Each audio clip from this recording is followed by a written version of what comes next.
I met Dan through networking. I was with an IFA and I wasn't happy with them. And it was just good timing that I happened to meet Dan and then moved over, and he's been kind of a breath of fresh air in comparison with other IFAs. He doesn't talk about money, which is great. But since we've met Dan, we're just more relaxed and more comfortable with what we have going forward. When we first met him, he said, okay, give me your wish list, what do you want to do? No, so we didn't talk about, like I said, we didn't talk about money. He said, what do you want to do? So I'm like, okay, well, this is what I want to do each year. I want to spend X amount on holidays. And it was all about experiences, and Dan went through it all, marked it all up, and then came back and went, you got plenty of money, so when do you want to start doing it? So I'm like, okay, let's go. And it's just gives you a freedom. That's the word I would use. You've got the freedom to live the life you want to live.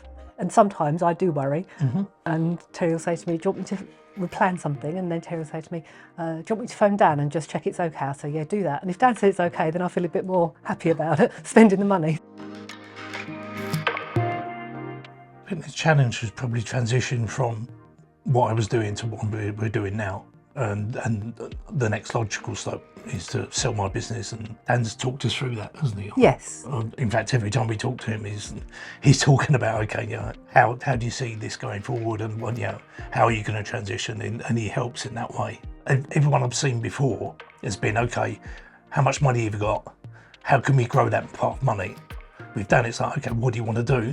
And how are you going to do it and enjoy yourself rather than just worrying about the money? And we have had challenges, and we've come and spoken to Dan and said, right, okay, this is a situation, we're struggling with this and this and this. And he says, okay, well, we can release a little bit of money, and then that won't be a problem, will it? It's like, can we do that? Yeah, you can do that.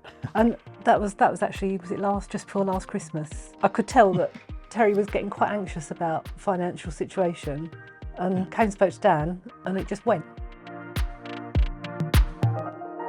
Yeah, before we met Dan, we had the same pot of money for our retirement. I think we were just terrified to touch it. Yeah. Like, well, because we know we're very good at spending money. And now we understand that we can obviously not take it all, but we can do the things we want to do every year. I like the fact that Dan sees both of us together. The previous financial advisor never spoke to me at all, but Dan likes to see us both and talk to both of us. I wouldn't say I understand 100% of what he says all the time, but explains it enough for me to understand what's going on. So I feel a bit more in control and a bit more, again, it's peace of mind, isn't it? I'd recommend, because like I say, it's a completely different approach to it's not a money approach, it's a life approach. And I love that. He asks you what you want to do with your life, because you know we're retired, we still want to do things. So he's like, what do you want to do with your life? Okay, you've got enough money, go and do it. And do it now while you can.